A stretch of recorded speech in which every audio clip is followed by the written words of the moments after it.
all abilities. Kingston school आज से 16 साल पहले इस इंक्लूसिव एजुकेशन पे काम करना शुरू किया। इंक्लूसिव एजुकेशन ये होती है कि जिस पे माजूर बच्चे और नॉर्मल बच्चे बराबरी की सतह पे बिला तफरीक एक साथ तालीम हासिल करते हैं।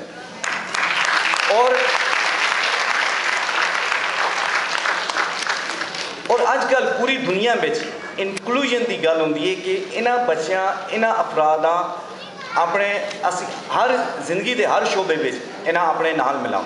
इस आखते हैं इंक्लूसिव एजुकेशन।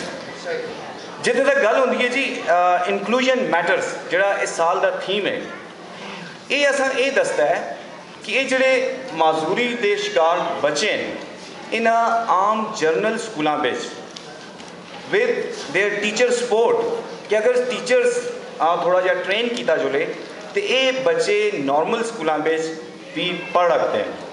तो इस हस्ते अगर असां दी गवर्नमेंट थोड़ा जहा इस करे तो एक बहुत बड़ा एक चेंज आ सकता है, एक बहुत बड़ी इस बहुत बड़ी एक काविश आ सकती है। जिथे तक पाकिस्तान की गल करने तो पाकिस्तान में इंक्लूसिव एजुकेशन जी है ये इतनी ज़्यादा कामयाब नहीं, और जिसकी सबसे बड़ी वजह वसाइल की कमी नहीं, इसकी वजह शऊर व आगाही की कमी है। और असल जो सिस्टम है और उस पर जोड़े लोगों के माशरती रवैये और इनफरादी रवैये जोड़े हैं वो इन्हें स्पैशल बच्चा एक्सैप्ट नहीं करते। जिस तरह मेरे दोस्त गल की है कि जिस घर में स्पैशल बच्चा पैदा होता है उत्थे बहुत सारे प्रॉब्लम आ जाते हैं। अक्सर मैं ऐसी मावां देखियां जिले मेरे को आंदियां तो वो दसदियां कि इस माजूर बच्चे की वजह तो अक्सर मावां तलाक हो चुकती है। कोई नॉर्मल स्कूल इन्हां स्पैशल बच्चों अपने को एडमिशन नहीं करता। तो ये बड़ी दुख और बड़ी ज्यादती की गल है। जिस तरह मेरे दूसरे भाई आख्या कि भाई हर साल गल्लां होंदियां तकरीर होंदियां लेकिन अमली तौर पर कुछ नहीं होता। तो हुण जरूरत है क्योंकि मिनिस्टर साहब भी बैठे थे तो सर मैं तुसां अगे रिक्वेस्ट कर सक कि अगर इस एबटाबाद में 10 स्कूलों एज अ ट्रायल बेसिस पर किया जुले और उत्थे टीचर्स ट्रेनिंग करवा के इन्हां नॉर्मल स्कूलों में स्पैशल बच्चे किया जुले तो एक बहुत बड़ी चेंज हो सी, एक बहुत अच्छी चीज़ आ सी।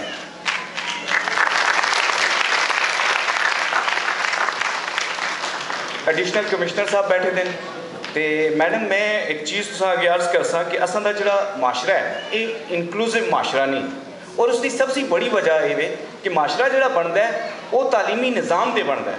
लेकिन तालीमी निज़ाम असां दा जिहड़ा है उसका जो एजुकेशनल करिकुलम है उस पर डिसेबिलिटी सब्जेक्ट उसका टच ही ना करते असी। यानी कि प्राइमरी से मिडल तक अगर डिसेबिलिटी जी 4 डिसेबिलिटीज़ हैं इन्हें अगर थोड़ा थोड़ा इन्हों का तारुफ या इन्होंने लोगों दी जिहड़ियां ज़रूरियात हैं ये एजुकेशनल करिकुलम में पाया जुले तो असल दा माशरा इंक्लूसिव दर जो लगता है।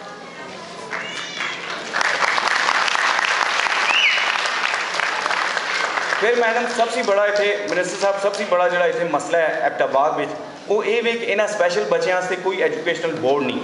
असा हर साल इतने ज़्यादा प्रॉब्लम्स होंगे क्योंकि जिस टाइम बच्चे जुलते हैं तुसी पहले तो स्कूल या टीचर उन्हें तैयारी करावे मैट्रिक तक, तो फिर मैट्रिक में जिस टाइम एग्जाम देने 9वीं 10वीं में तो उथे ना उथे टीचर्स होंगे ना उथे बोर्ड होंदा है, तो ये बड़ा प्रॉब्लम है। और मेरे एक बच्चे तकरीबन गल सुनते पे वो सीट ना बधाई ता है यार मैं पता करा यार इस साल के निकल सी काई साहब मैं पता है जोर दे के गल करो ये आज आता है फिर पता नहीं कदे आता सुने लाजमी गल है। आज इन्हों को बड़े एक दो काम भी हैं जिहड़े इन्हां में वो करने।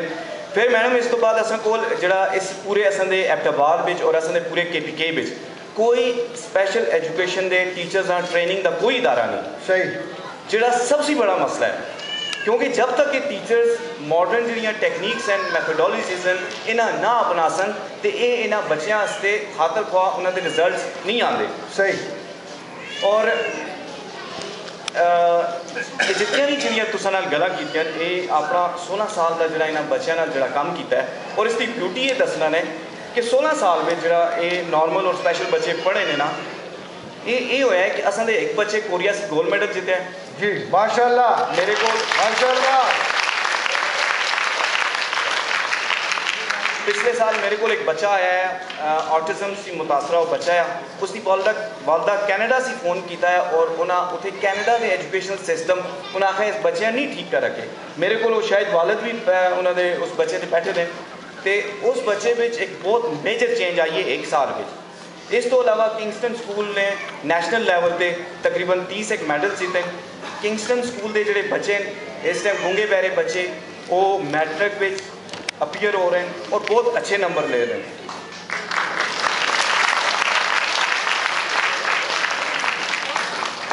एडिशनल कमिश्नर साहब और सरदार अदरीस साहब पूरे पाकिस्तान में एक मुकाबला मुनक्कद होया है स्पेशल एजुकेशन टीचर्स का और इस पूरे पाकिस्तान में जो जितने भी स्पेशल एजुकेशन टीचर्स है उन्हें एक चीज़ पूछी गई है कि भाई उन्होंने को केड़ियां टेक्निक्स हैं केड़ी मैथडोलॉजी यूज़ करते हैं तो उन्हें कितने बच्चों में चेंज आती है। ये ऑल पाकिस्तान गिलगित बल्तिस्तान से के कराची तक ये सारे स्पेशल टीचर्स का मुकाबला है तो मेरे वास्ते बड़ी फ़ख्र की गल है कि उस मुकाबले में मेरा दूसरा नंबर आया है और मैं गोल्ड मेडल मिला है।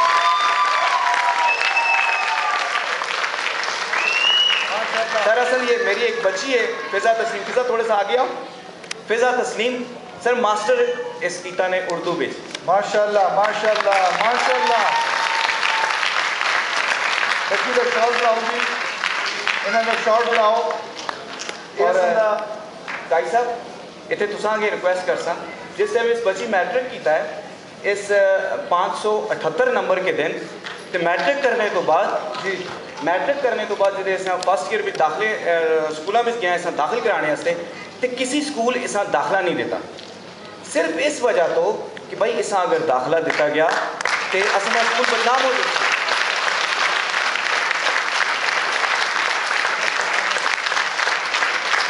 तलाल को भेजिएगा तलाल और नूरुलैन को तलाल और नूरुलैन को ताड़ी ताड़ी रुक गई है जल्दा रुक गया है।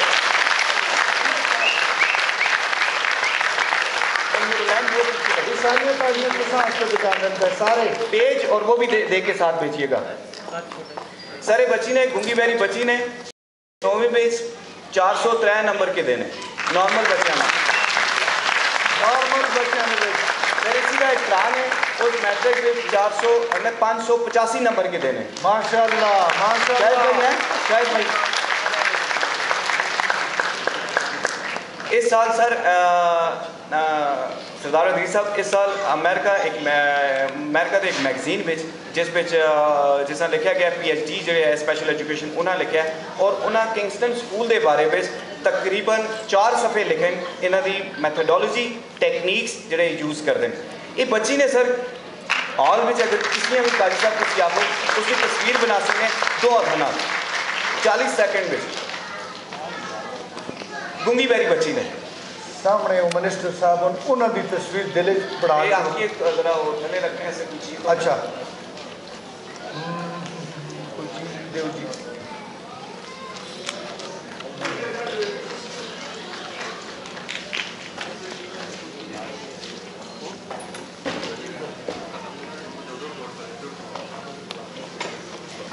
सामने मिनिस्टर जी 40 सेकंड ही बच्ची 40 सेकंड एक पढ़ासी 2 हथ नाल जी